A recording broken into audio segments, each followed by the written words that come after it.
All right, ladies and gentlemen, boys and girls, we are back once again with QRC, and today we're going to go over the VP9sk Optic Ready. But before we do, let's go ahead and give a shout out to our channel sponsor. If you guys live in the local area, make sure you guys stop by Spartan Arms, Las Vegas. It is on North Decatur. It is right down the road from the Clark County Shooting Center, and they have some of the best prices you guys can think of on ammunition and accessories. Go ahead and check out Spartan Arms at their Instagram as well. The VP9sk Optic Ready model. This has been long awaited since the VP9sk and the VP9s came out. I'm kind of a fan of H&K handguns, and I'm kind of not. I'm lukewarm to them.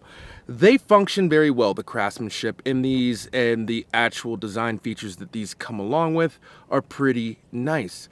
But this one happens to be a subcompact double stack gun in a world where we're doing a lot of slim frame guns. So it's kind of a little bit of a niche application.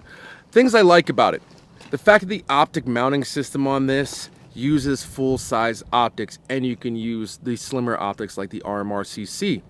I like that a lot, seeing as I put an Acro P2 on here, and that is currently my favorite carry optic you can get. It's very robust, clean dot, clean window, and it has a great battery life compared to the P2 models.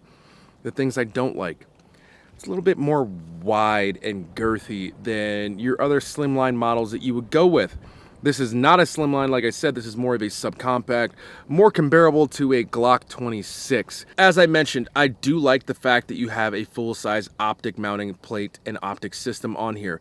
That is great. Some things I've done to this, which aren't too many things: I put the excess sights on here. I also put the input acro on here and the plates, and that is about it. I ran some hockey tape around here, and I did size the grip perfectly for me.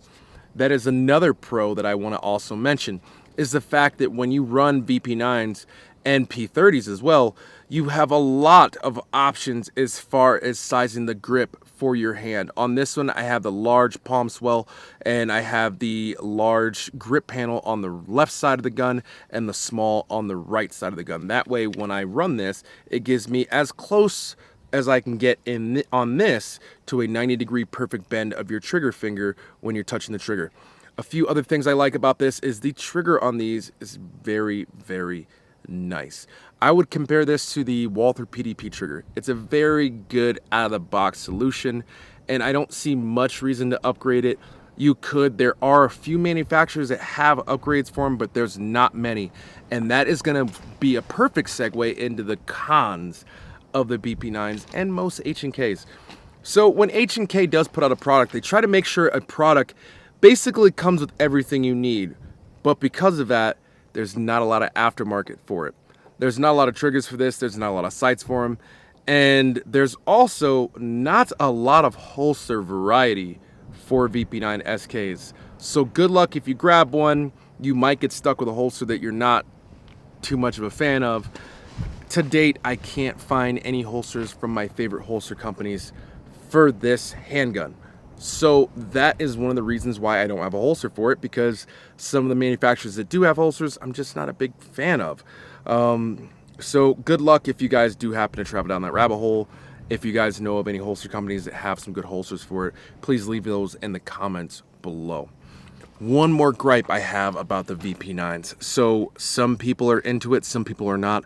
but the mag release. I am not a fan of the paddle mag release. I know that might sound crazy because it's ambidextrous and currently I'm a lefty using one hand, but for me personally, I'm just not a fan of it. I think that the B model is a little bit better. I'd rather have a traditional mag release and just flip it if need be versus having the paddle. Some traditionalists are more into the paddle, but me, I'm not in that camp. I'm just going to be completely honest with you guys. I'm not a fan of it no matter where it's at. Maybe the USPs are better, but it's just not really for me. What is the shooting experience like with this? Believe it or not, this actually does pretty well, even next to some compensated slimline guns. It functions reliably and it does a very good job of tracking. It does have a slight high bore access for what it is, but it does very well. All right, guys, that wraps things up for today on the review of the VP9sk. If you guys are looking for one of these, make sure you check out your local FFL. And if these aren't in stock, there are definitely some out there. So go on the search for these, and I will see you guys next time on QRC.